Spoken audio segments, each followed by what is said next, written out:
khabar semua ibu-ibu? Alhamdulillah Ustazah. Baik, kita akan lanjutkan pengajian kita yakni tentang satu pertanyaan Allah dalam surah Abasa wa Tawalla yakni falyanzuril insan ila ta'amih. Hendaklah manusia memperhatikan makanannya. Kenapa? Sebab makanan akan membentuk bukan hanya tubuh tapi juga jiwa kita, rohani kita, tabiat kita. Jadi hari ini ada Ustazah janji apa-apa tak nak buat? Tak ada? Catatan yang Tak ada, Liza Ustazah. bagi? Tak ada, Okey. Ustazah. Okey.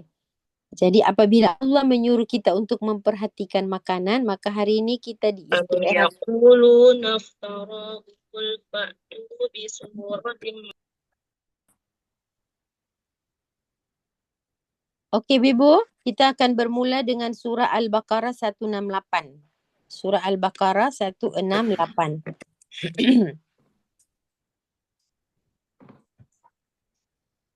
Surah Al-Baqarah 168.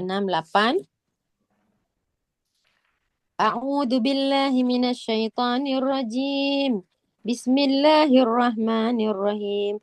Bila Allah menyuruh kita memperhatikan makanan kita, maka ayolah semua-muanya kita kena perhatikan.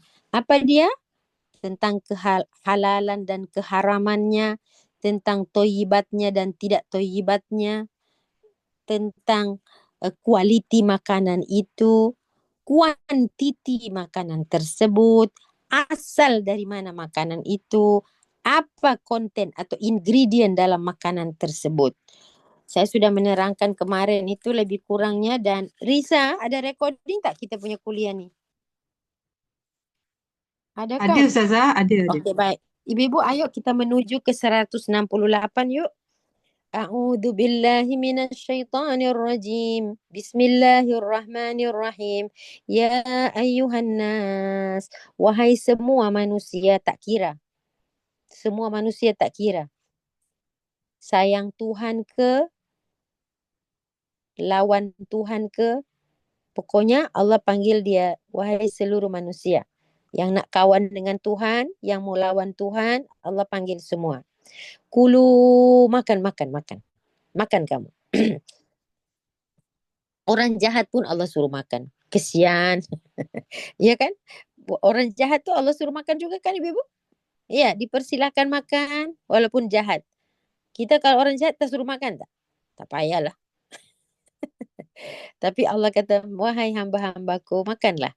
Mimma fil ardi, yang ada di muka bumi. Yang ada di bumi. Tapi kamu mesti makan halalan tayyiba. Yang halal lagi tayyib. Kenapa tidak ada wa? Kan Ustaz punya soalan di situ. Kenapa tidak menggunakan kata wa? Halalan wa tayyiba. Betul tak Kak Manja? Kenapa dia sambung? Perhatikan ayat ni. Kenapa bukan halalan wa tayyiba ya Fariza? Kenapa dia sambung Aliza? Halalan tayyiba itu kenapa bersambung? Kenapa tidak halalan lagi baik dan baik? Tapi dia sambung je. Makanan tu mesti yang halal dan bersih. Bukan tak Yalah. halal. Bila masuk pada our translation, kita edit, kita add. Ya? Kita menambahkan huruf waw di situ. Betul tak? Maknanya satu-satunya, Ustazah. Tak ada pilihan. Begitu ya? Hmm. Makan yang halal bersih. Sebab Iyalah. ada yang makan halal tapi tak bersih persediaan dan sebagainya. Jadi penegasan. Ibu-ibu, sebentar. Ibu-ibu rasa something tak dalam ayat ni? Rasakan something yang different tak? Apa yang Allah mahukan pada penyambungan kata halalan thayyibah itu? Kenapa bukan halalan wa thayyibah? Halal dan baik. Tapi kenapa halalan thayyibah? Kenapa bersambung? Apa bedanya jika ada wa? Kalau ada waw, maknanya dia ada pilihan. Okey. Pilihan. Maknanya pilih, makanlah. Nak makan halal boleh. Atau yang bersih pun boleh. Kalau dia tak halal tapi bersih boleh. Dia akan choose which one. Masya Allah. Tapi kalau tak ada waw ni, tak ada pilihan dah. Kena makan. Allah karim. Berharganya huruf waw. 1 biji je. Kalau orang tak belajar, apa makna waw dekat situ? Dia rasa waw hilang ada, waw ada pun tak apa. Waw tak ada boleh, waw tak ada, waw ada pun tak pengaruh. Betul tak Kak Manja? Betul Ustazah. Jadi maknanya Quran ini bukan berharga pada sebuah ayat atau sebuah surat. 1 huruf pun Sangat penting. Masya Allah. Nampak tak bagaimana Allah jaga kita? Sangat detail. Sangat detail. Tapi kita jaga diri kita sangat detail? Tak mungkin. Kita tidak jaga diri kita sedetail itu, ibu-ibu. Itulah makna Allah Al-Hafiz, Allah Al-Raqib. Betul? Allah Al-Muhit.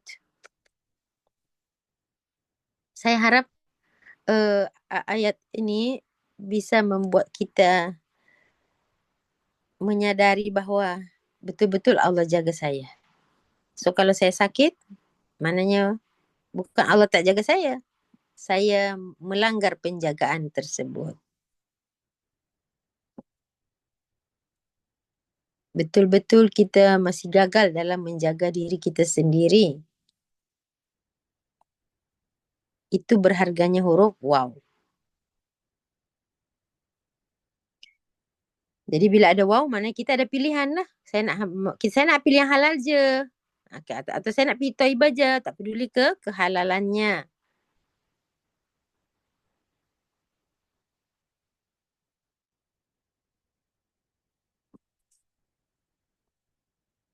Ya,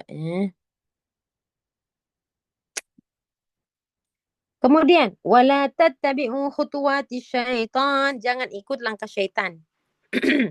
Siapa boleh fikir innahu lakum aduwwum mubin. Siapa boleh bagi satu explanation pendek ke gambaran pahaman dia terhadap ayat ini? Ada kena mengena apa syaitan masuk dalam urusan makan minum ni? Dekat mana dia punya connection atau relation tu Kak Manja?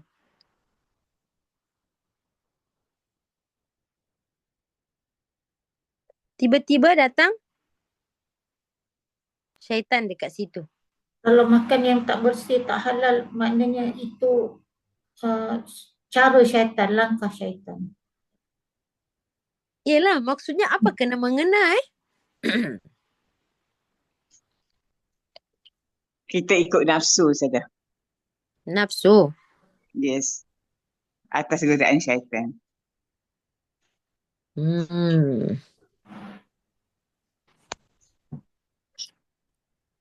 Boleh.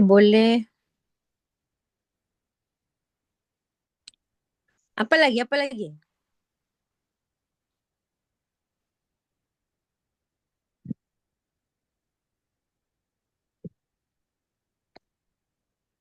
Ataupun syaitan memperindahkan bagi kita apa yang tak baik untuk kita. Betul sekali sebab ayat 69 tu Allah kata innama ya'murukum bisu'i.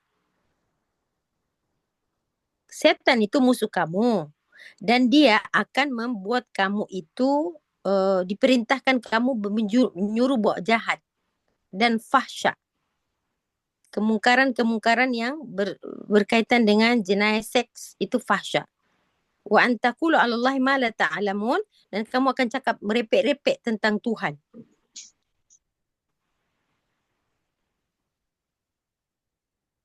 So, saya punya soalan, kenapa Allah ini memasukkan syaitan dekat makanan ni? Ibu-ibu tahu tak syaitan tu kat mana? Makanan tu kat mana?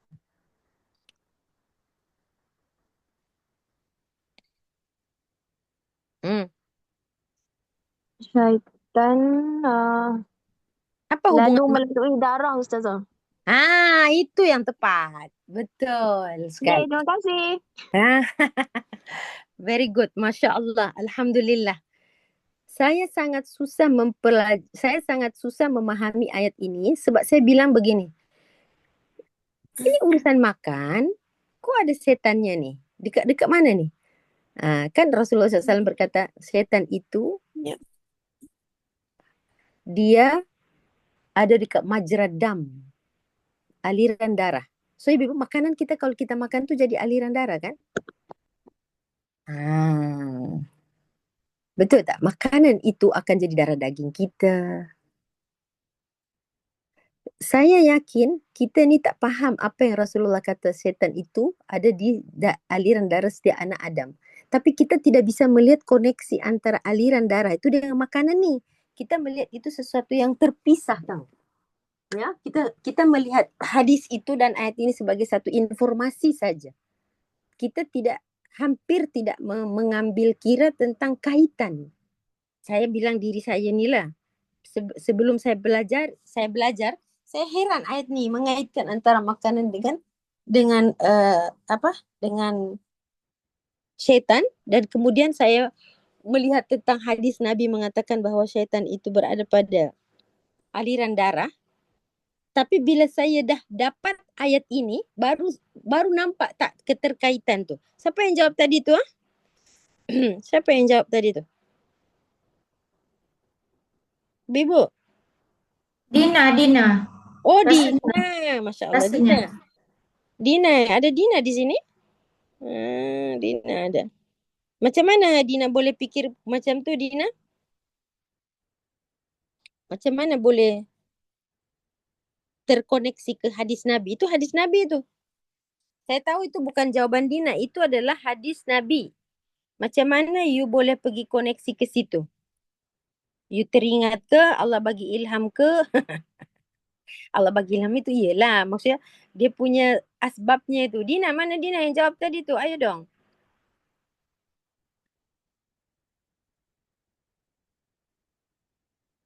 Kak Manja terfikir tak? Bila Dina jawab memang terfikirlah, memang itulah ayat kita pun kalau orang tua selalu cakap mak makan tu yang elok, yang jangan makan yang tak elok, dia tak sebutlah haram orang tua sebab darah daging ni kita. Tapi cuma tak sebutlah syaitan tu dalam. Yalah. Tapi Ustazah pernah ajar sebenarnya, Ustazah pernah cakap, betul tak Liza? Pernah cakap yang syaitan tu berada dalam aliran darah kita, pembuluh darah kita, tapi tak ingat. Sorry Ustazah. Ya, inna syaitan yajri minal insi majradam. Tekan atau tulis saja dalam you punya nota majra. Majradam, dam tu darah kan? Majradam tu adalah aliran darah. So darah ini dia daripada makanan.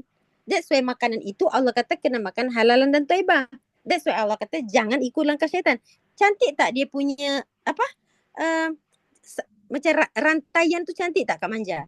Yeah. Saya nak you all fokus pada rantaian sebab masa Ustazah belajar dulu, Ustazah tak dapat connection tu. Ustazah melihat ayat ini secara partial. Partial lah, bahagian-bahagian. I tak nampak connectionnya.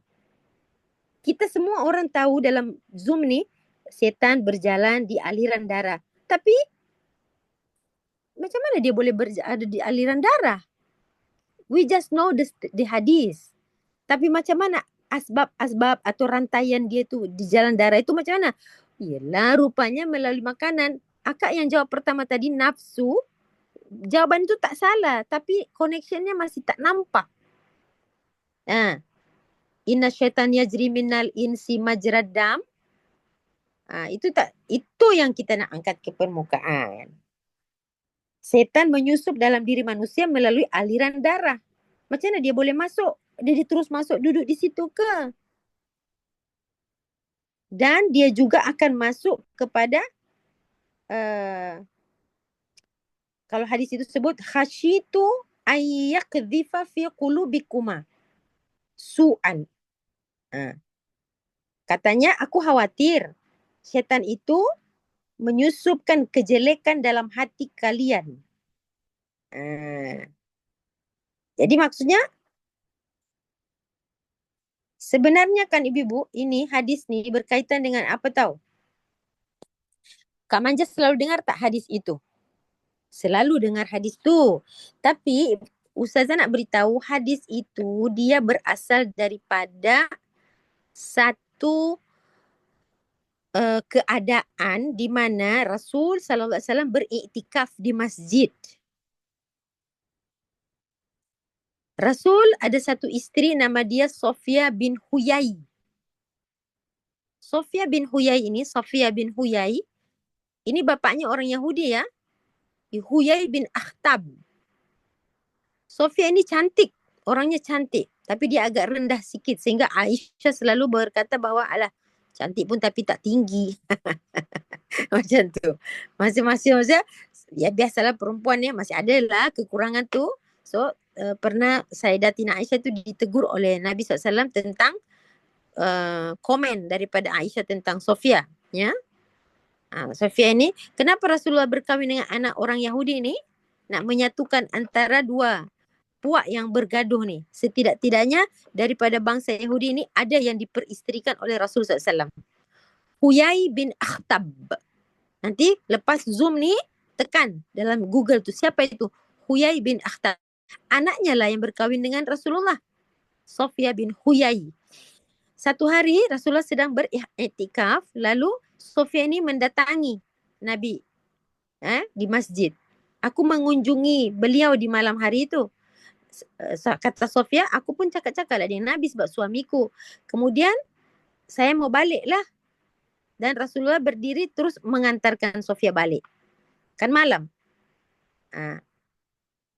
Di kala itu, rumah Sofia ini menjadi tempat Usama bin Zaid. Ibu tahu tak siapa Usama bin Zaid? Zaid bin Harisa ni adalah anak angkat Nabi kan. Dia sudah ada anak namanya Usama bin Zaid. Kemudian ada orang lelaki, 2 orang Ansar lewat situ. Ketika keduanya melihat Rasulullah bersama Sofia, mereka mempercepat langkah kaki mereka. Lepas tu Nabi bilang begini, pelan-pelanlah. Sesungguhnya Sofia ini, sesungguhnya wanita yang bersama aku ini bukan orang lain, ini istriku. Ini Sofia binti Huyai. Kemudian 2 laki-laki itu bilang begini, Subhanallah, wahai Rasulullah. Maksudnya Rasulullah itu nak bagi tahu, jangan timbul fitnah ini. Rasul berjalan dengan seorang perempuan. Siapa pula perempuan? Perempuan di malam hari, mana tak nampak perempuan siapa ni? Tak mau ada satu syak wasangka. Jadi Rasulullah memperhentikan langkah 2 orang itu berkata, nanti kejap-kejap ya. Ini adalah isteri saya, Sofia bin Huyai. Kemudian mereka kata, Subhanallah. Seolah-olah mereka kata, tak payahlah bagi tahu, kita pun tak nak buat apa. Jangan. Rasulullah kata tak boleh. Sesungguhnya syaitan menyusup dalam diri manusia melalui majra dam. Aku khawatir sekiranya syaitan itu menyusupkan kejelekan dalam hati kalian berdua tentang aku. Faham tak Kamanja ni? Ya? Jadi Nabi nak protect ni. Jangan sampai terjadi satu cerita-cerita tak baik. Ini hadis Bukhari 3281 dan hadis Muslim 2175. Nah, Nabi SAW bukan hanya memerhatikan tentang apa amalan kita, tapi hati kita. Sampai begitu. Kasih sayangnya beliau kepada umatnya, khawatir kalau syaitan akan mencelakakan hati-hati manusia. Nabi tak nak ada orang bersangka buruk. Ya, sebab itu akan menjatuhkan level keimanan.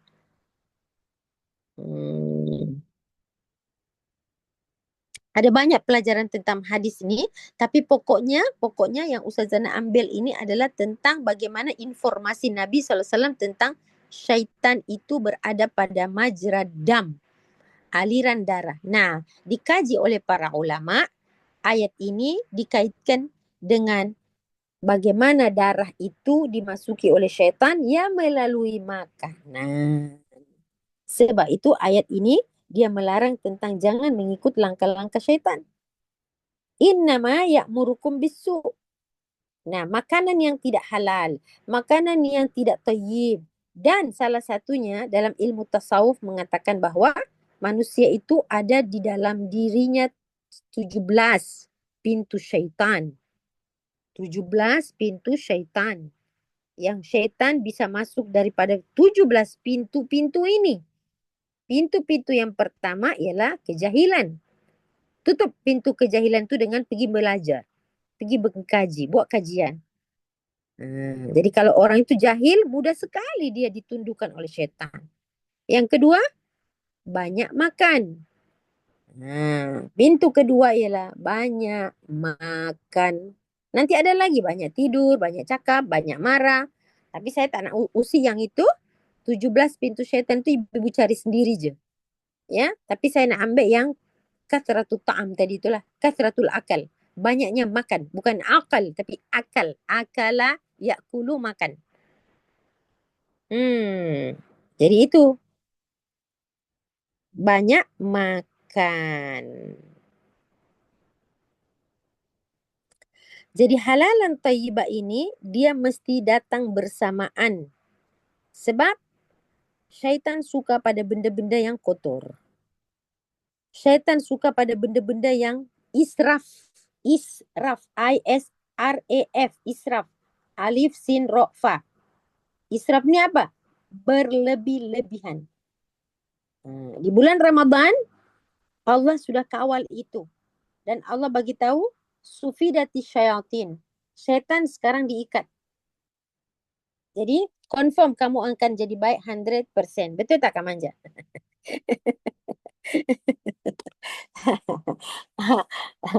Syaitan diikat. Apa salah jadi jahat bulan Ramadan? Apa salah makan banyak bulan Ramadan? Apa salah kekenyangan di bulan Ramadan? Kekenyangan di bulan Ramadan itu berbahaya. Sangat berbahaya. Kekenyangannya, jangankan kekenyangan, kenyang je berbahaya. Kenyang saja kalau di bulan Ramadan itu bahaya. Apalagi kekenyangan. Okey. Ibu-ibu dibawa ke 172 ya. Dibawa ke 172. Jadi tolong ambil hadis ini sebagai langkah untuk mendalami larangan Tuhan tadi. Jangan ikut langkah syaitan sebab syaitan itu akan berjalan melalui makanan-makanan kamu. Salah satunya. Ibu-ibu mungkin kita tak adalah buat kerja-kerja yang tak elok kan? Sebab kita lihat makan ini tak boleh berpisah dengan kita. Tidak pernah satu hari kita tidak makan atau kita tidak minum kan? Atau saya tak makan Ustazah, so setan tak masuk ke saya. Ya, tapi kita tidur. Setan pun boleh masuk dari situ. Tapi saya tak makan, saya tak tidur. Mungkin kamu marah. Saya pun jadi tak ada ruang untuk setan tak masuk. Memang banyak pintu. Memang banyaknya pintu. Nah, pada ayat 172, ya ayyuhalladzina amanu, Allah telah menukar daripada ya ayyuhan nas menjadi ya ayyuhalladzina amanu. Pergilah kita belajar, kita jadilah orang beriman. Ya, daripada ilmu yang kita dapat telah mengasah dan mengasihi dan mengasuh hati kita menjadi hati yang beriman. Maka Allah suruh pula makan. Kulu, makan dah. Tapi ingat, Allah telah seolah-olah menaruh kepercayaan, ya, sudah naik level orang beriman, pasti orang beriman tidak akan makan yang haram. Tapi mereka masih terlepas pandang dari thayyibat. Mana kata halal di situ Kak Manja? Dah tak ada lagi dah. Pada ayat 172, afwan. 172 ibu, dia berjiran je ni, tak jauh. Pada ayat 172, Allah telah menukar nas menjadi amanu. Kulu masih tetap makan. Kulu juga di sana. Min masih ada. Thayyibat. Halal dah tak ada ya Kak Anja? Ya.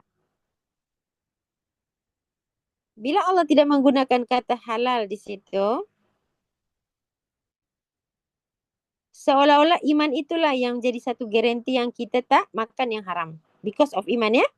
Betul lah Kak Anja? Masya Allah. Dahsyat ya. Tak ada halal lagi situ. Sepatutnya lah Ustazah. Iya, sebab halalnya pun dah tak ada di situ dah.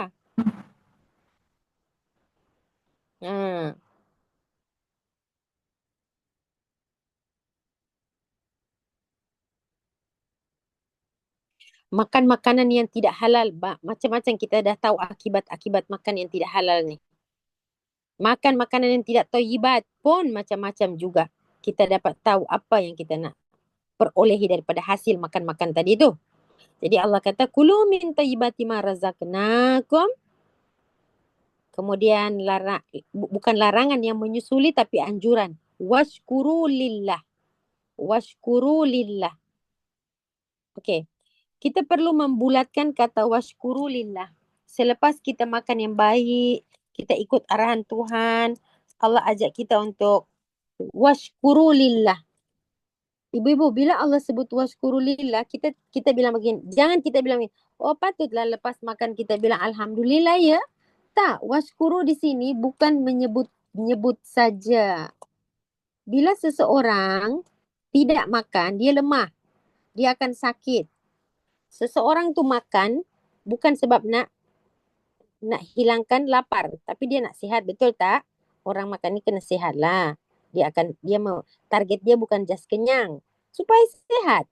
Nah, thayyibat di sini seolah-olah menyuruh kita untuk apa? Pilihlah makanan yang diperlukan tubuhmu. Dalam memprioritaskan makanan, memprioritikan makanan, pilih yang sehat, bukan yang sedap. Kalau tadi saya mempersoalkan tentang dimasukkannya syaitan dalam ayat 168, maka di sini saya akan mempersoalkan tentang perkataan washkuru lillah in kuntum iyyahu ta'budun. Washkuru ini akibat kita makan makanan yang sehat yang diperlukan tubuh, maka kita akan tumbuh menjadi manusia yang sehat tubuh badan. Bukan kenyang ya. Bukan kenyang. Kita tak cerita kenyang ni. Sebab thayyibat dalam standard Al-Quran, macam mana standard thayyibat dalam Quran? Makanan itu berfaedah, memberikan pulangan tenaga, pulangan kesihatan. Kalau dia menyebabkan sakit, perkataan syukur tak akan ada di situ. Siapa bersyukur dengan sakit? Belum lagi. Tak ada orang nak bersyukur dengan sakit, ibu-ibu. Jadi maknanya, hasil dari makanan ialah memberikan tubuhmu energi, kesihatan, kecantikan, kebaikan. Maka Allah kata nikmat yang kamu peroleh dari semua itu harus kamu distributkan ke jalan Allah. Bila engkau menjadi sehat, gunakan sehat itu bukan melawan Tuhan. Ada satu kajian pendek tentang bagaimana Syekh Ramadan Buti, Al-Buti, ketika dia menyebutkan tentang syukur itu apa. Syukur itu apa? Syukur itu tidak salah dalam menggunakan nikmat Tuhan. Bila Allah bagimu nikmat sehat, jangan salah dalam sehat itu. Jangan salah guna sehat. Jangan gunakan kekayaan, anugerah-anugerah Tuhan pada jalan yang mendatangkan murka Allah. Jadi bila Allah beri kita nikmat dan kita gunakan sesuai dengan aturan Tuhan, itu kita dikategorikan bersyukur. So bersyukur itu bukan mengucapkan alhamdulillah semata-mata. Makanya ulama membagi syukur dalam 3 kategori. Syukur dengan lisan, syukur dengan hati, dan syukur dengan perbuatan.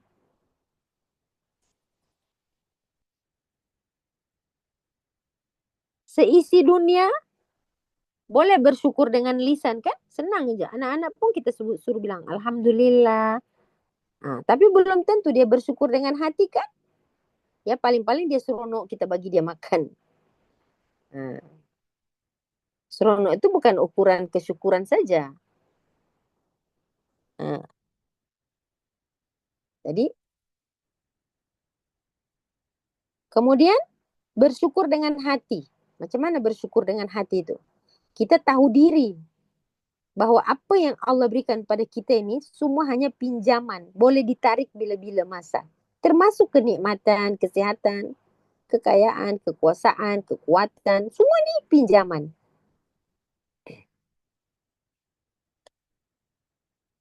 Nikmat yang Allah berikan pada kita itu memang banyak. Tapi sifatnya seperti tetamu. Kata para ahli hikmah, nikmat yang Allah berikan pada kita itu sangat sangat banyak, tidak terhitung. Tapi ingat, sifatnya seperti tetamu. Maksud Ustazah, tetamu itu apa? Ya kalau ada tetamu datang di rumahmu, cepat balik ke lama balik dia? Sama aja.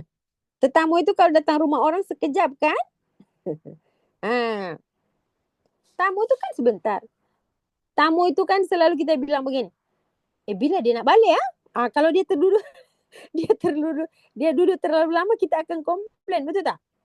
Bila nak balik ni? Lama sangat lah. Jadi ahli hikmah ni luar biasa. Semua nikmat yang Allah berikan padamu itu sifatnya macam tetamu. Artinya apa? Dia akan pulang, dia akan balik. Maksudnya dia tak lama denganmu. Ya tamu. Tamu mana ada lama-lama. Saya ada tamu Ustazah. Dia nak tinggal di sini sebulan. Memanglah selagi namanya tamu, mau sebulan ke, mau 2 bulan ke, mau setahun, namanya tetamu, dia identik dengan perkataan balik. Dia akan tidak jadi tuan rumah. Ya? Dia tidak akan jadi tuan rumah. Namanya tamu kan. Dia identik dengan dia mesti balik. Samalah kekayaan, dia akan balik ke Tuhan yang mempunyai kekayaan itu. Jadi dia hanya bersifat pinjaman. Artinya di situ kesementaraan. Sebab itu bersyukur dengan lisan, semua orang boleh sebut Alhamdulillah. Bukan Islam pun boleh ajar Bismillah. Burung apa yang pandai cakap? Burung apa yang pandai cakap? Coba ajar dia bilang Alhamdulillah. Dia pandai tuh. Tapi adakah Alhamdulillah itu hatinya bersyukur? Ya tidak. Jadi kita jangan jadi macam burung tadi itu. Ya, menyadari dengan hati nikmat-nikmat itu akan Allah cabut, akan Allah ambil balik, akan Allah tarik balik, Allah pinjamkan sebentar aja. Kemudian bersyukur dengan perbuatan. Itu yang susah. Bersyukur dengan perbuatan, saya selalu buat macam ni. Orang yang bersyukur dengan lisan ada 1 miliar. Orang yang bersyukur dengan hati maybe cuma 500,000 orang. Tapi orang yang bersyukur dengan perbuatan mungkin hanya 5 orang. Saya selalu buat lingkaran macam tu. Bersyukur dengan lisan, suatu dunia. Bersyukur dengan hati, mungkin hanya setengah daripada penduduk bumi. Bersyukur dengan perbuatan, alahai boleh dikira dengan jari. Betul ya Kak Manja? Makanya itulah yang Allah sebut dalam Al-Quran. Qalilan min ibadiyas syakur. Sedikit sekali hamba-hambaku yang bersyukur. Kalau yang Allah maksudkan itu bersyukur dengan lisan, takkan Allah nak sebut qalilan. Kalau yang Allah maksudkan bersyukur dengan hati, takkan Allah sebut qalilan. Sedikit. Pasti yang dimaksud qalilan ialah yang bersyukur dengan perbuatan.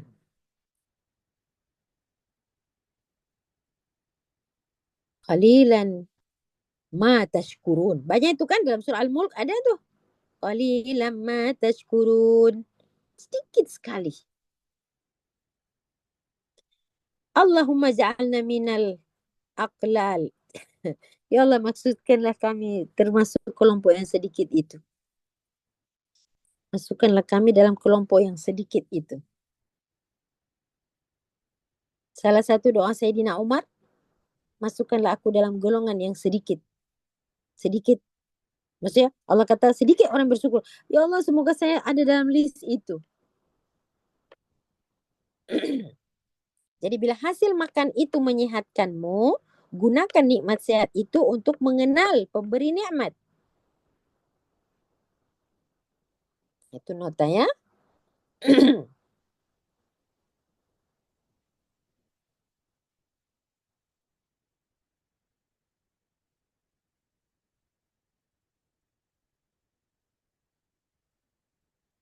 Okey. So bila syaitan sudah be together, macam-macam dia boleh buat.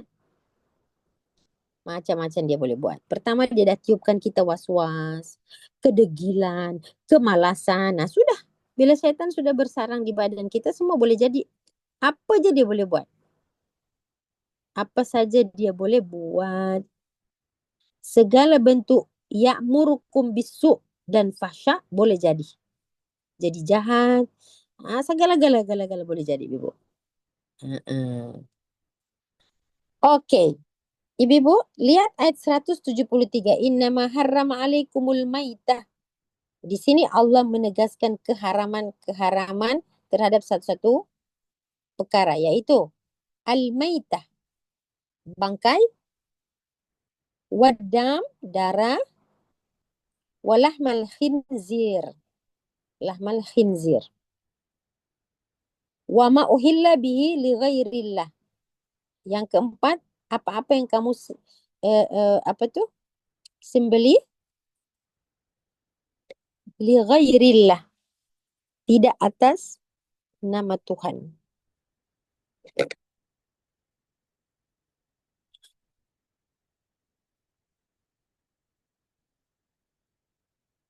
Pada ayat ini ada kajian yang panjang, ya.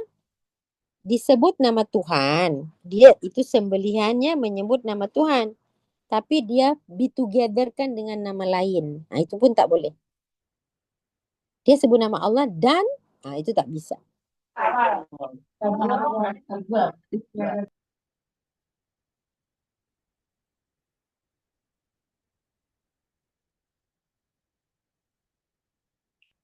Ketegasan ayat ini, ketegasan ayat 173 diiringi dengan kemaafan. Ketegasan ayat 173 diiringi dengan kelembutan Allah memberi maaf kepada situasi darurat. Famanid durra ghaira baghin. Siapa-siapa yang dalam keadaan terpaksa memakannya, dalam pada masa yang sama dia tidak ada keinginan nak makan, wala adin, dan juga dia tidak, kalau makan pun dia tidak melampaui batas, setakatnya nyawa tak melayang, fala ithma alaihi. Ini kelembutan Allah, Ibu. Ini kelemah lembutan Allah dalam memberikan satu kaedah hukum. Pengecualian yang Allah jadikan sebagai, Allah perlihatkan kelemah lembutan dalam memberikan satu hukum akan, karena Allah tahu kelemahan manusia. Innallaha ghafurur rahim. Masya Allah, ayat inilah dahsyat, Ibu. Dan Allah menampilkan sifatnya yang sangat pemaaf, ghafuru, mengampuni dan maha kesian kepada kamu. Oleh karena itu, jangan kamu melampaui batas. Okey, Ibu, untuk bahagian makanan halal dan haram ini, Ustazah tak nak terangkan yang itu, ya. Ustazah tak, kajian ini bukan kajian berupa pendetailan tentang rupa-rupa makanan. Ustazah tak akan pergi ke situ sebab kita dah tahu dah mudarat-mudarat, kita dah tahu dah keharamannya itu bab tersendiri. Tapi Ustazah sedang mengajak untuk memahami tentang kita manusia tak boleh tak makan. Sebab makan tu sunatullah. Tapi cara makan ikut syariatullah. Itu yang saya nak highlight di sini. Makan saja macam Allah suruh kita makan. Kulu washrabu. Makan, minum. Tapi ingat, jangan berlebih-lebihan. Berlebih-lebihan ini yang saya akan kaji. Sebab itu akan mempengaruhi keberadaan syaitan di dalam diri kita. Kegagalan pada halal, kegagalan pada thayyib. Yang jadi panjang kajiannya ni bila kita gagal memahami tentang thayyibnya ini. Ya, sebab apa? Kita makan ikut suka kita. Kita makan sedap kita, betul tak? Mungkin daripada segi banyaknya atau banyak makan kuantitinya atau kualiti makanan yang kurang. Ya, kurang berfaedah atau kurang dibutuhkan oleh tubuh. Keharaman tu kita dah tahu dah, macam tadi disebutkan. Okey, kajian kali ini akan pergi ke surah Al-A'raf. Surah ke-7 ya. Surah ke-7.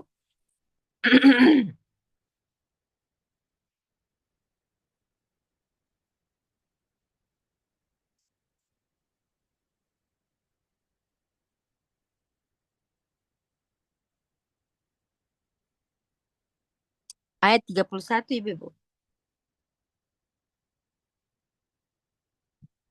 Ayat 31. Okey, Kak Manja tolong baca.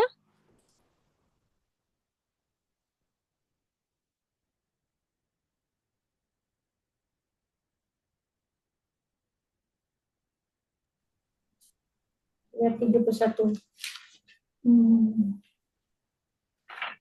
Sebelum dibaca, saya ingin memberitahu bahawa ayat 31, 32, 33 ini anjuran berpakaian, adab-adab berpakaian, adab makan dan minum. Jadi ayat ini dimulakan dengan panggilan anak Adam. Wahai anak Adam, ya Bani Adam. Itu menunjukkan kita adalah anak. Anak, bila sebut anak, kita akan, Ibu, saya nak tanya Ibu, kalau sebut anak, akan terlintas tak pikiran umur berapa? Betul tak?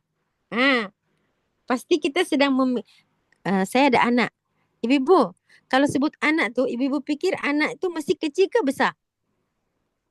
Kak Manja. Kalau sebut perkataan anak. Kecil lah. Automatically, saya ada anak. Misalnya kita Alisa berdialog dengan Fariza. Saya ada anak. Fariza mendengar perkataan anak, dalam Fariza tergambar anak tu besar ke kecil? Kecil kan? Lepas tu baru akan ada dialog selanjutnya. Dia akan mengkonfirmasikan umur berapa anaknya. Ya kan? Saya ada anak di rumah. Siapa jaga? Anak saya dah kahwin dah. Macam tu. Tapi pokoknya bila sebut kata anak, imajinasi kita akan pergi kepada masih kecil. Bila masih kecil pasti memerlukan bantuan, bimbingan, betul tak? Nah, dalam ayat ini Allah sedang memberitahu bahawa kamu manusia walaupun kamu udah tua, tapi kamu adalah Bani Adam, anak-anak Adam yang perlu dibimbing. Ya. Dan pembimbing kamu ialah saya. Ya Bani Adam. Gitu. Okey, teruskan Kak Manja. Bismillahirrahmanirrahim. Ya Bani Adam khudhu zinatakum inda kulli masjidin wa kulu washrabu wa la tusrifu innahu la yuhibbul musrifin. Wahai anak-anak Adam, pakailah pakaian kamu yang indah pada tiap-tiap kali kamu ke masjid. Macam ibu bapa menasihati anak kecil, betul tak? Betul. Jadi Kak Manja, bayangkan ayat ini turun pada kita yang sudah tua-tua ni, Allah ajar kita. Sebab kita tahu masa dah tua ni lah Ustazah. Tengok. Tak, seolah-olah kita ni budak kecil je. I tahulah nak pakai baju pergi masjid. Al-Quran ini macam, ya Allah Akbar, saya rasa,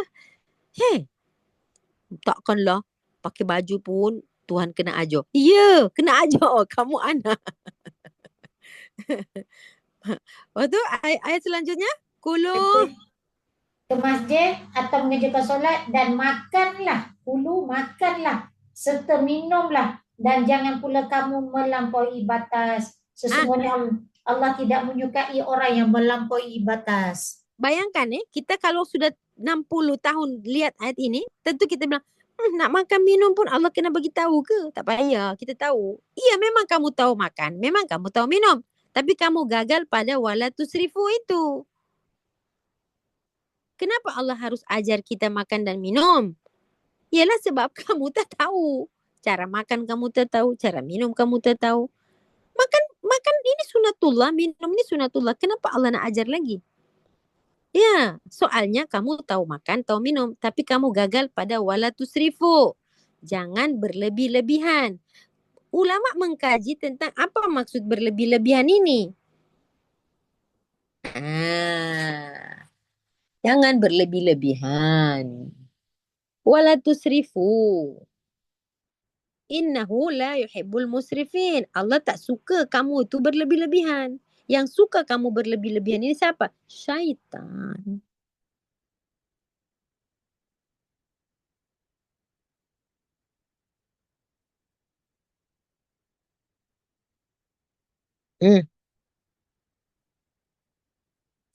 Luar biasa ayat ini, nampak simple tapi dalam. Simple je. Alah, perintah makan bukan kita solat. Yalah, kalau perintah makan aja kamu gagal, kira-kira solat kamu beres enggak? Ini perintah ni memang tak boleh tidak, kamu kena makan, kamu kena minum. Tapi kamu masih gagal di sini. That means pada perintah yang high level, kemungkinan salah lagi besar dong. Betul tak, Fariza? Benda-benda yang simple yang memang sunnatullah ni kamu bisa silap loh. Apalagi kalau bab-bab yang lebih tinggi daripada benda-benda ni semua. So, supaya kamu itu dijamin kesehatannya, ya, jiwa dan raga kamu, senang kamu nak terima perintah dari langit, ikut cara ini. Hari ini kita, saya tak boleh lah, bab-bab ni memang saya tak boleh. Kita sendiri melemahkan diri kita. Rupanya, bila diteliti, patutlah kamu malas, patutlah kamu degil. Kutilal insan ma akfarah. Celaka manusia, besar betul kekufurannya, keingkarannya. Kita pun cari tahu kenapa saya degil. Tak tahulah.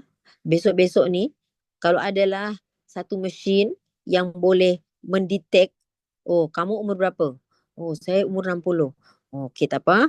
Pegang alat ni. Daripada alat ini, kamu akan dilihat kamu selama 60 tahun, kamu lebih banyak makan ini. Mana tahu tahun depan jadi macam tu. Teknologi dikeluarkan. Kan ada itu alat yang kita pegangkan. Kita okey, kamu umur kamu 60. Bukan, kamu umurnya 40 tahun. Lepas tu kamu punya berat lemak di dalam tu macam orang 70 tahun. Kan ada tu mesin apa nama tu, Fariza? Aliza? Umur apa? Lemak visceral ke apa benda. Umur kamu biologis kini. Lemak, saya baru 40 tapi saya punya umur ni macam 70 tahun pula. Sebab apa? Body kita di dalamnya sudah banyak perkara-perkara yang tak elok. Ada kan? Kak Manja pernah buat tak tu? Mesti Aliza pernah buat tu. Fariza? Benar. Bagi tahu apa dia punya Ini baca. yang apa BMI semua tu, Ustazah? Yelah, yang kita pegang benda tu, kita pegang tu alat tu 2 tangan, lepas tu kita naik dekat timbangan. Apa nama timbangan tu? Aduh.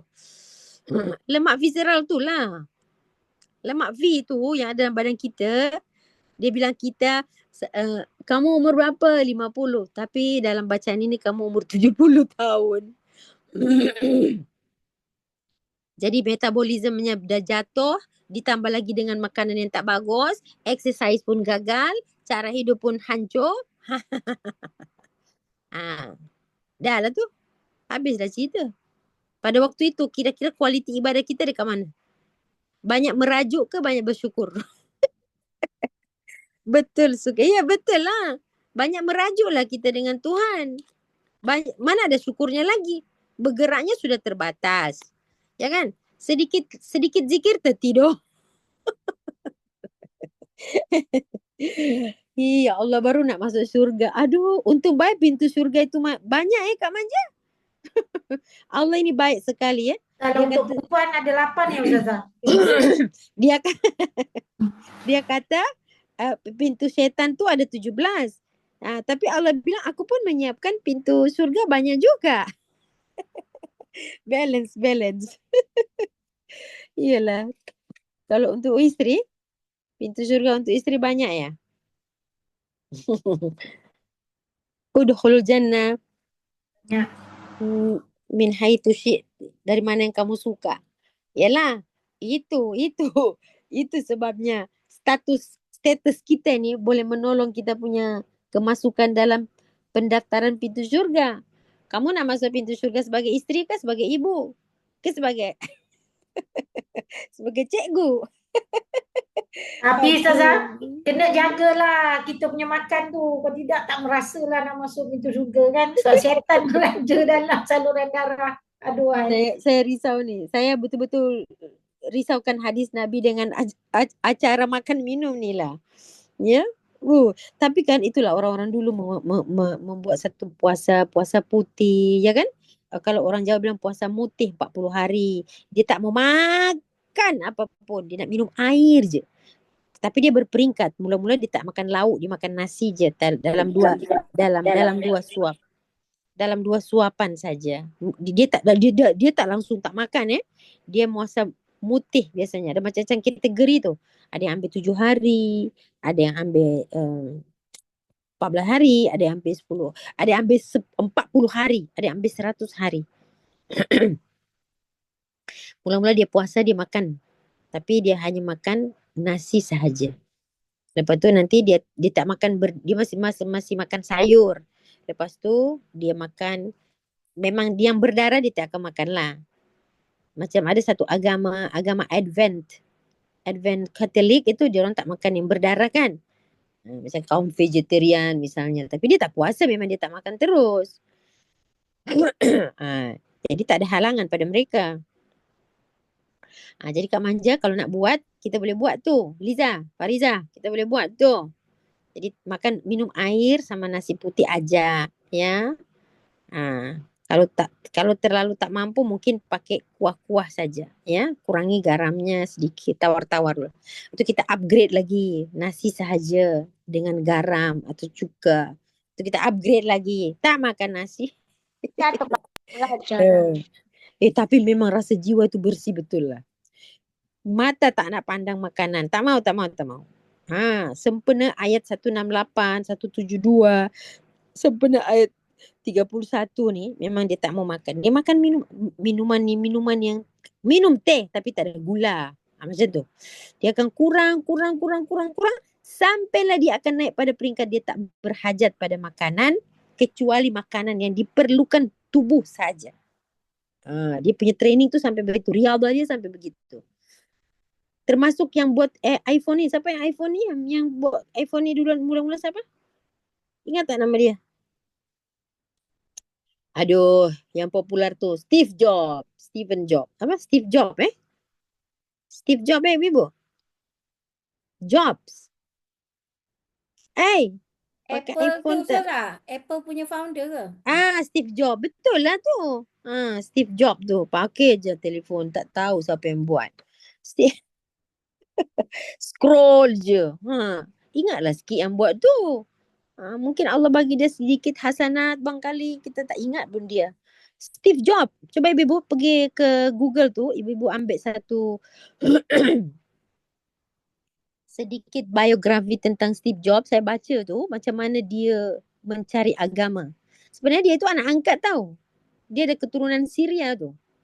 Dia tu anak angkat pada satu keluarga. Akhirnya dia kesian, dia jadi orang yang tak ada agama ya. Kemudian dia mencari. Akhirnya dia dapat satu agama itu Zen Buddhist, Zen Buddha. Di situ pengamalan makanan tu ketat. Itu ada kaitan dengan makanan juga tu. Dan dia pun mengamalkan puasa tu. Menarik. Gaya hidupnya menarik. Kak Manja nanti baca. Ya, dia kanser, betul. Tapi dia kanser itu dia nak tolak dengan makanan lah. Sebab orang kanser kan tak boleh makan daging, makan yang macam yang bikin suburkan sel kanser itu. Apa yang mematikan sel kanser? Jangan. Bacalah itu. Macam mana dia mengamalkan agama Zen Buddhis itu. Kan dulu badan dia besar juga tu. Subhanallahil azim. Jadi ibu, subhanallah. Bila Allah yang paling bagus tu Zaid Akbar tu yang Indonesia punya doktor tu kan. Itu cukup padat ilmunya. Luar biasa. Kalau kita boleh ikut apa yang dia syorkan tu, subhanallah. Luar biasa. Okey, baik ibu, saya ada sedikit tambahan tentang akibat salah makan. Ini saya akan menguraikan kepada ibu-ibu, tapi semua standby pensel ya. Pensel pen.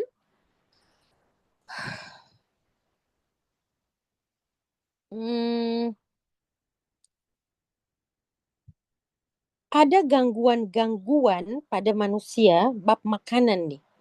Jadi syaitan ni dia punya kerja sangat banyak untuk kita. Program dia sangat banyak untuk kita ya. Kejap ya. Ustazah ada nota Ustazah ada buat ni.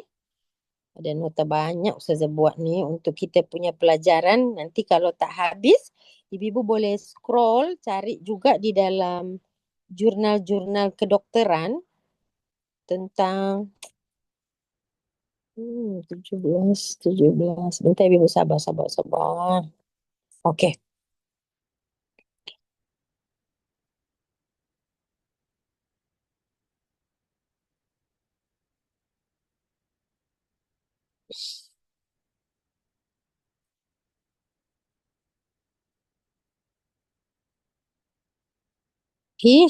Hilang ke?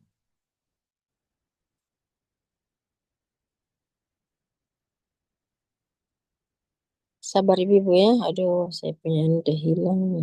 17.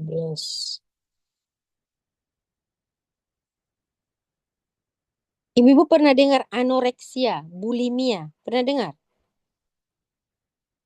Ada belajar tak tu istilah-istilah? Yang kita tahu kita punya Prince of British tu. Ustazah. Lady Di. Lady Diana tu. Bulimia. Satu penyakit yang kalau kita makan, dia nak muntahkan balik. Biasa dengar. Ada doktor tak dekat sini? Tak join kot.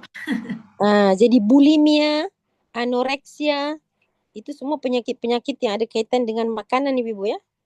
Gangguan eating disorder.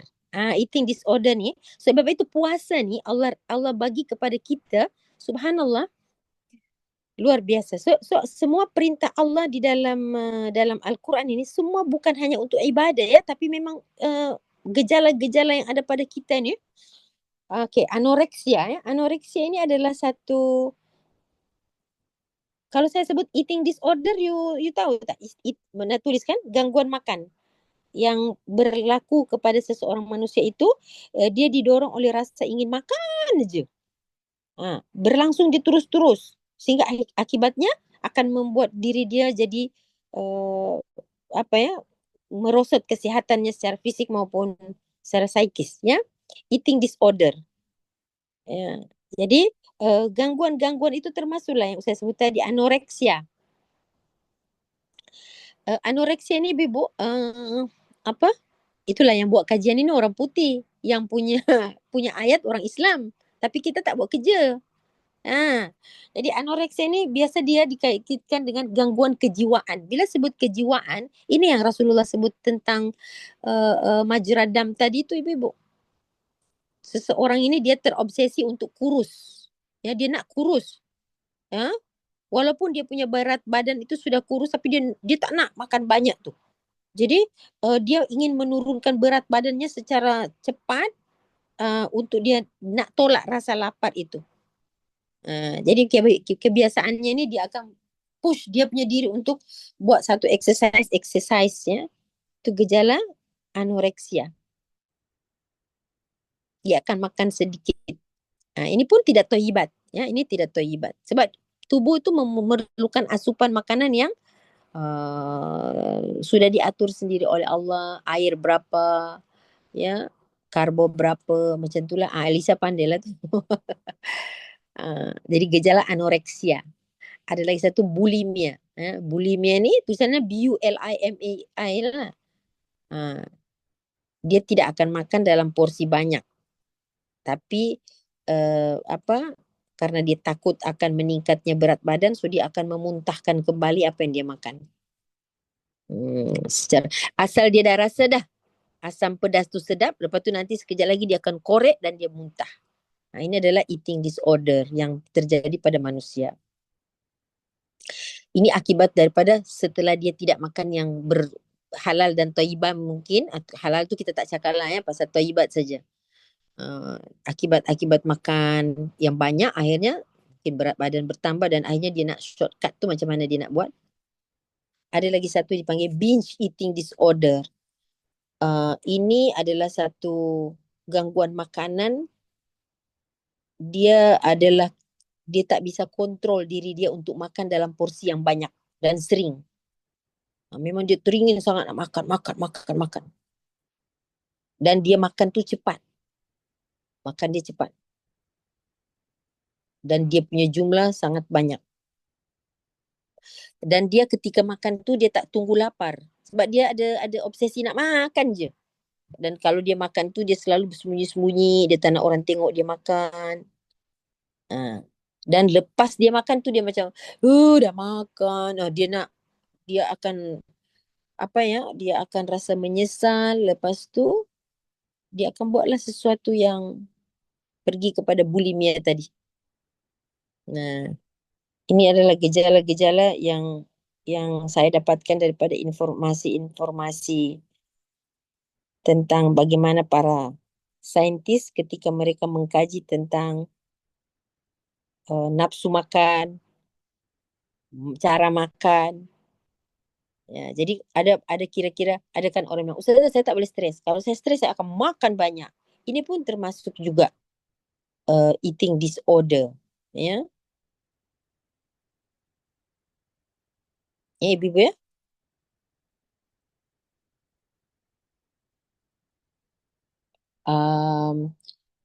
Coba buka surah apa ni? Toha ayat 81. Ya, Toha ayat 81.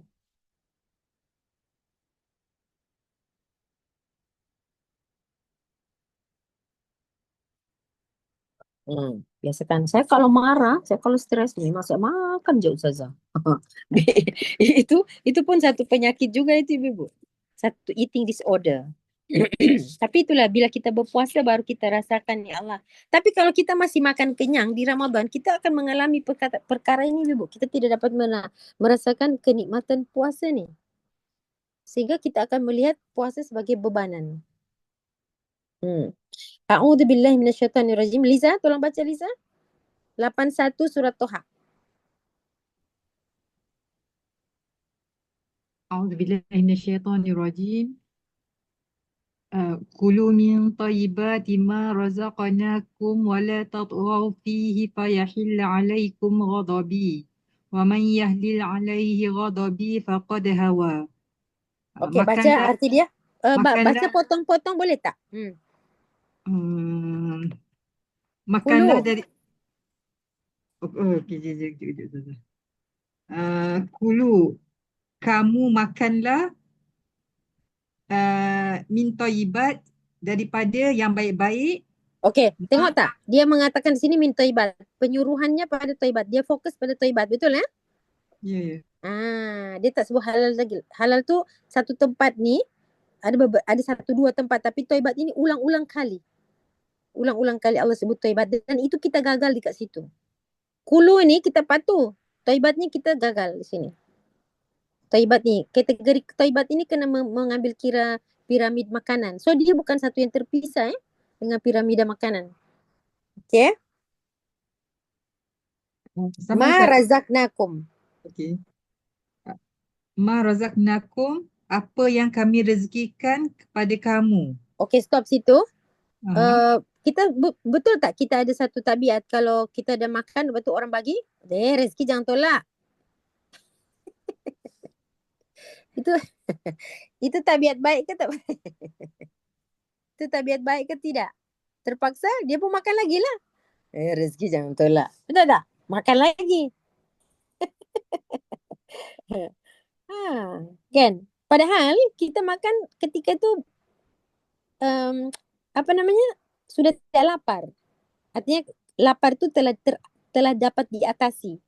So makan sebab tidak lapar pun termasuk eating disorder ya. Kebanyakan orang yang makan apa? Yang makan, orang Indonesia bilang cemilan, orang sini bilang apa? Tidbits tu. Kudap. Kudap. Tidbits, Ataupun jajan. Saya nak tanya, you kalau makan tidbits tu, kenyang ke tak? Kenyang ke muak? Tak kenyang, tapi nak lagi, tak muak. Tak muak. Dia tak sampai pada peringkat muak. Tak Ustazah, dia rasanya dia nak lagi tak? Dia tak boleh berhenti kan? Dia akan terus nak lagi nakkan ni walaupun Okey, itu saya baca itu termasuk dalam eating disorder juga. Sebab benda tu tak diperlukan tubuh. Kita akan memakan dengan jumlah yang banyak. Lepas tu kita akan tak apa, rizki. Tanpa kita sadar, kita melabelkan kata rizki pada benda yang mudarat. Salah ke benar? Ini kesalahan kita ni Kak Manja. Menyandarkan kata rizki pada benda yang memudaratkan adalah satu bentuk dosa yang perlu kita istighfar. Menyandarkan perkataan rizki pada benda yang mudarat itu tidak boleh. Sebab rizki itu mengambil sempena nama Allah Ar-Razzaq. Ini satu kesalahan juga Ibu yang kita tak sengaja. Atau mungkin kita tak perasan, kita tak tahu. Jadi Ar-Razzaq itu dia memberikan apa yang kamu perlu. Bukan yang kamu mau. Tapi kita kan Ustazah, enak. Ustazah, kalau macam orang bagi makan kat kita kan, kita makan sebab macam sayang, benda tu membazir. Orang Macam tua, mana tu? iyalah orang Teman-teman tua bulan cakap, puasa ni kan. sayang nak buang, makan lagi. Makan lagi. Yelah, itu semua kesilapan yang kita buat sendiri sebenarnya. Kesilapan yang kita buat sendiri. Bukan kita makan, kita niat kata tak nak membazir, tapi kita makan. Iya, makan. Okey, tak apa. Bolehlah kita tak nak membazir. Kan? Bukan saya tak buat kerja ni. Saya tak cakap ini ibu-ibu yang buat. Saya pun buat macam tu.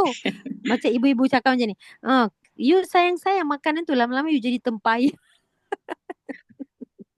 Sayang-sayang jadi tempayan. Kita mak-mak ni kesian. Mak, anak tak makan, kita pun makan. Okey. Ya Allah, wa ya'fu an kathir. Semoga Allah padamkan semua penyakit-penyakit kita because of our niat tadi tu ya Ibu ya. Ya. Tapi jangan jadi biasa. Jadi jangan jadi kebiasaan. Tak apa nanti mama makan. Nanti mama habiskan. Sian mama. Dah lah dia masak, dia habiskan pula. Okey, bagaimana solusinya? Okey, buat dalam bentuk yang sedikit. Sedikit tak cukup, tak apa. Jangan banyak dan membazir. Kalau saya macam tu. Tak apa, kita sudah belajar. Kali ini kita tak mau buat macam tu. Ada satu tradisi di zaman dulu ketika peti ais belum ditemukan, di tempat saya, orang-orang dulu itu ada periuk tanah. Karena makanan-makanan itu tidak habis, mereka akan memasukkan dalam satu periuk tanah dan mereka taruh situ semua kecuali nasi. Jadi kalau contoh malam ni, semalam asam pedas ada, kari ada, sayur ada. So mereka akan bubuh semua tu masuk dalam satu tempat periuk tanah itu dan mereka akan hangatkan. Nanti malam ni sahur punya tak habis, masuk lagi. Nanti kuih tak boleh lauk je. Campur ke Ustazah? Apa?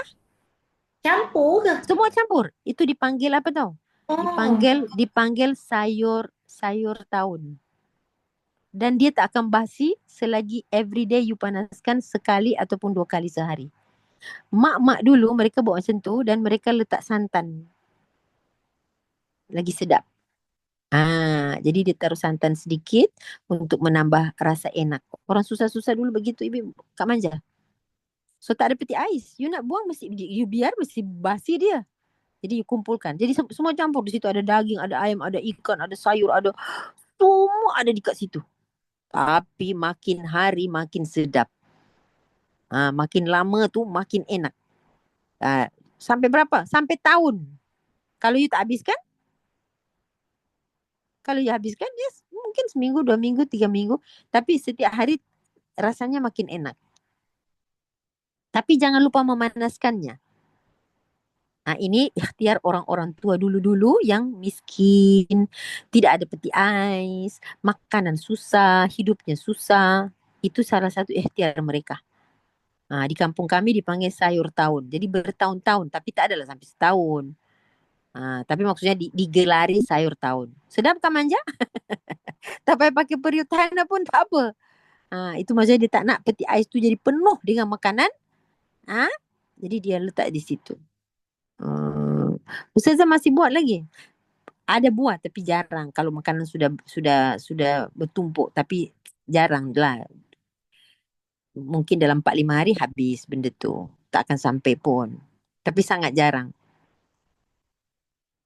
Iya.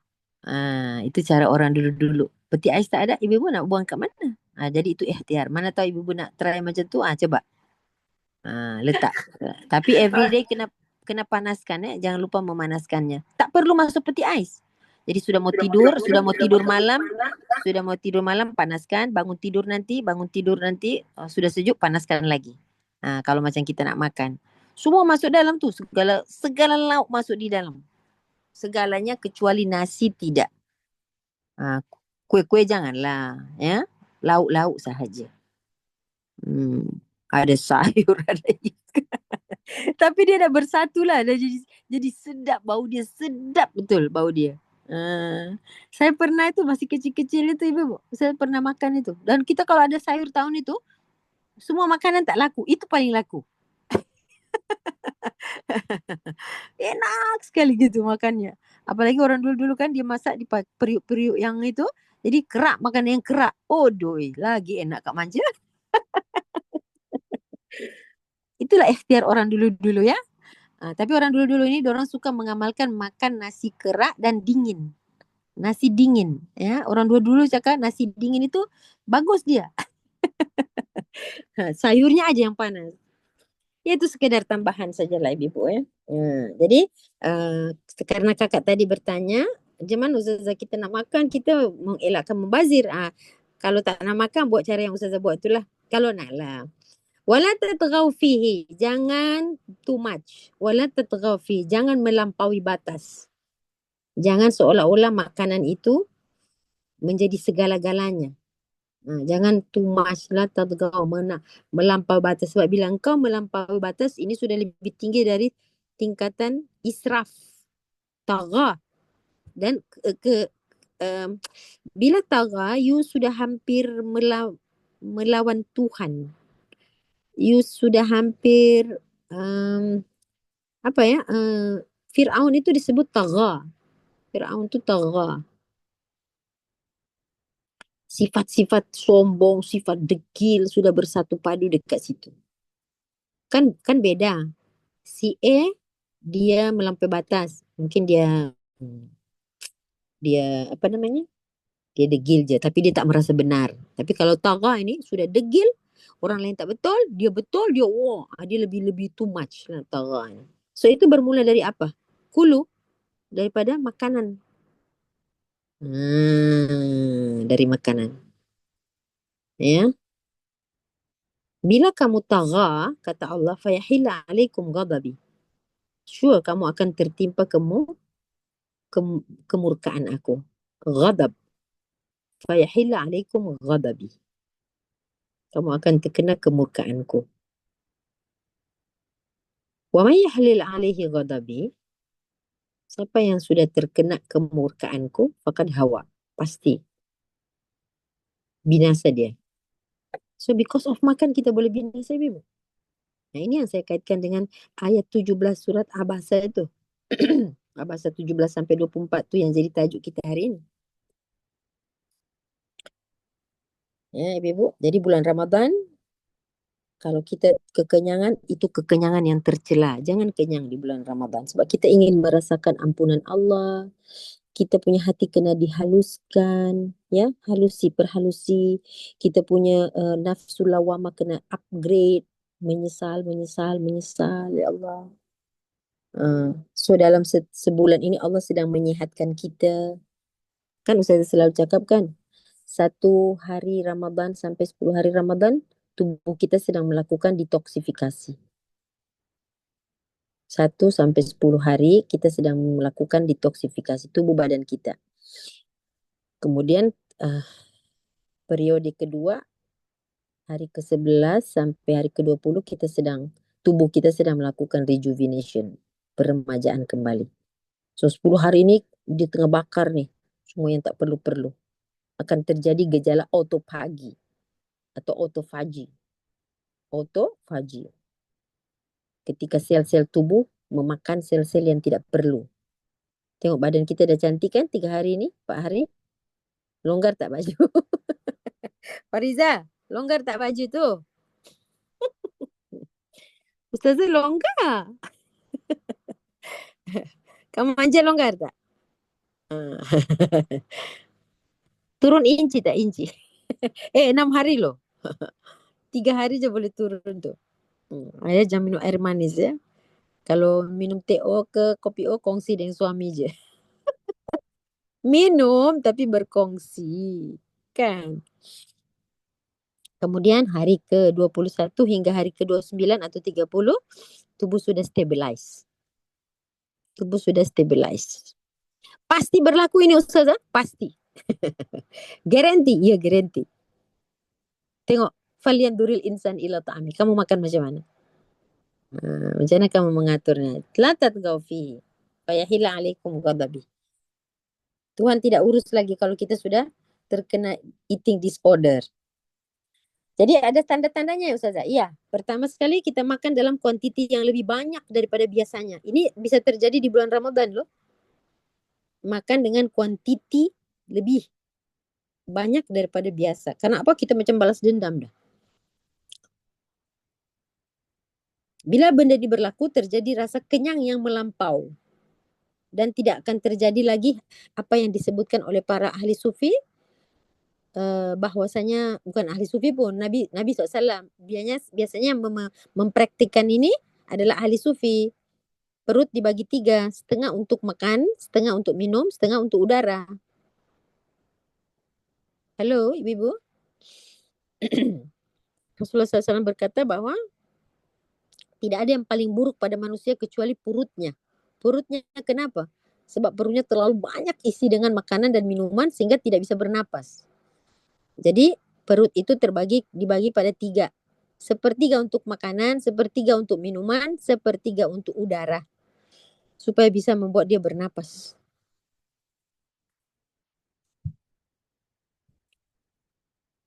Oke, berikutnya bila kita sudah disuruh oleh Allah untuk makan dan kita selalu melanggar apa yang dikatakan berhenti sebelum kenyang. Itu kita lewat tuh. Kita makan dengan banyak walaupun waktu itu diri tak lapar sangat. Teringin je Ustazah, teringin. Dan biasanya yang teringin ini biasanya makanan yang tidak diperlukan sangat oleh tubuh. Macam tadilah Lisa kata, macam kudapan. Tidak diinginkan oleh tubuh. Dan akhirnya merasa bersalah atau tak suka melihat bentuk badan sendiri. Ya Allah, dah gemuk saya. Macam tu. Okey. Kenapa manusia jadi macam ni? Kalau dari faktor-faktor kesihatan dikata genetik biasanya diwarisi jadi genetik, boleh jadi dari perubahan struktur otak kita, saiz tubuh badan, mungkin metabolisme kita rendah, atau memang kita telah dibiasakan makan begitu dari kecil. Disebabkan oleh ketiadaan ilmu. Itu memang pastilah yang itu.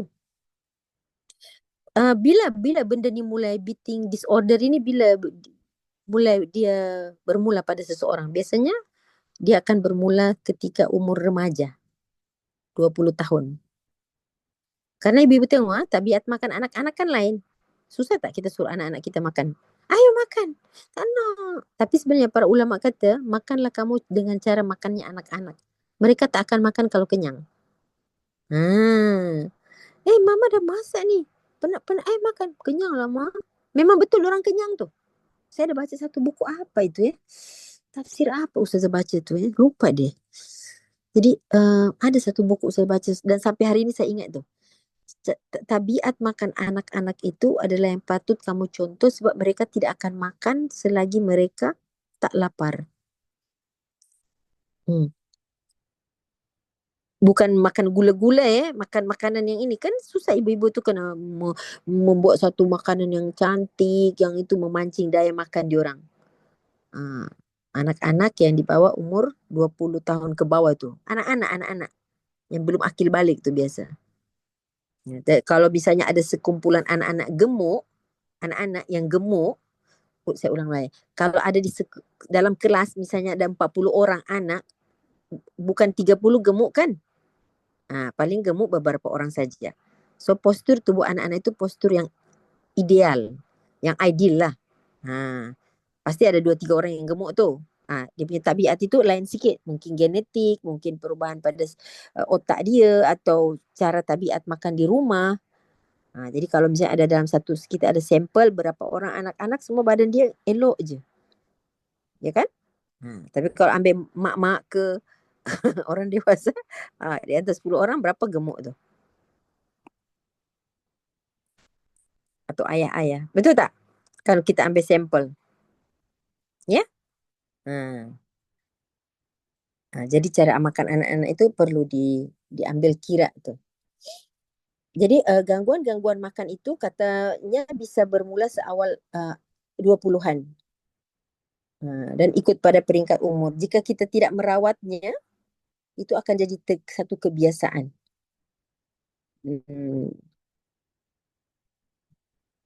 Itulah ibu.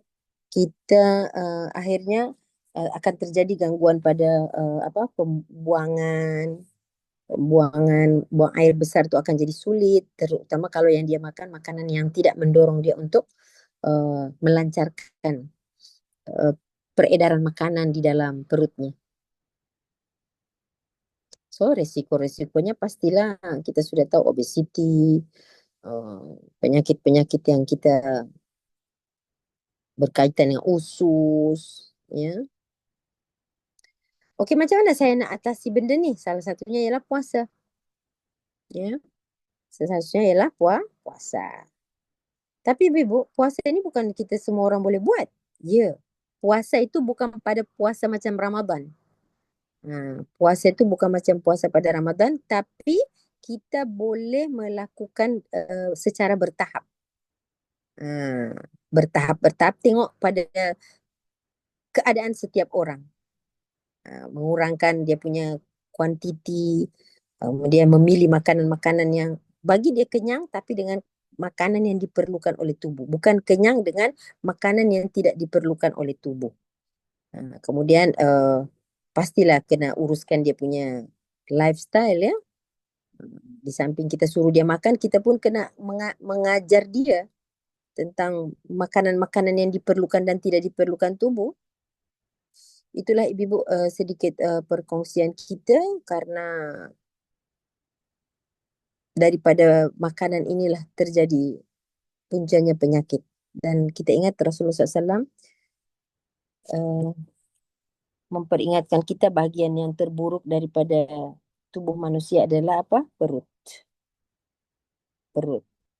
Ya. Karena itu sumber penyakit yang akan membawa dia kepada kemalasan-kemalasan. Itu saja pengajian kita hari ini. Semoga bermanfaat dan kita rajinlah membaca apa-apa not-not yang Ustazah telah tinggalkan tadi. Terutama ayat 81 ini ya, jadi satu pegangan kita. Yang mana Allah sudah meletakkan kemurkaannya pada orang-orang yang melampaui batas. Salah satu bentuk kemurkaan Tuhan ialah kita dah tak ada gairah lagi untuk beribadah. Kemudian kita kena jaga puasa kita karena dengan adanya pembaziran takut puasa kita ditolak.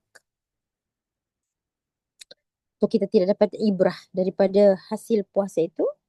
Just macam Rasulullah kata, kam min sa'im laisa lahu min siyami illa ju' wal atas. Dia cuma penat puasa saja, tapi yang dia dapat hanya lapar dan dahaga. Waliyahzubillah. So kita kena pergi kepada 3 jenis puasa yang dikatakan oleh Imam Al-Ghazali itu. Ya? para ahli sufi membagi 3 tingkatan puasa, orang awam, orang khas, dan orang yang super khas. Apa mereka punya tingkatan puasa itu.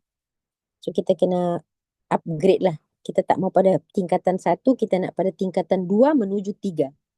Karena apa? Kita sudah 50 tahun berpuasa dah. Kita tak akan berada pada level 1. Kita mesti pada puasa yang ketiga. 3 jenis puasa. So kita mesti mendapatkan yang Rasulullah kata, sumu tasihu. Puasalah kamu, pasti kamu sehat. Okey. Ibu-ibu, ada pertanyaan? Tak ada, Amanja? Okey. Imam Ghazali dia katakan 3 golongan berpuasa tu. 3 tingkatan puasa tu.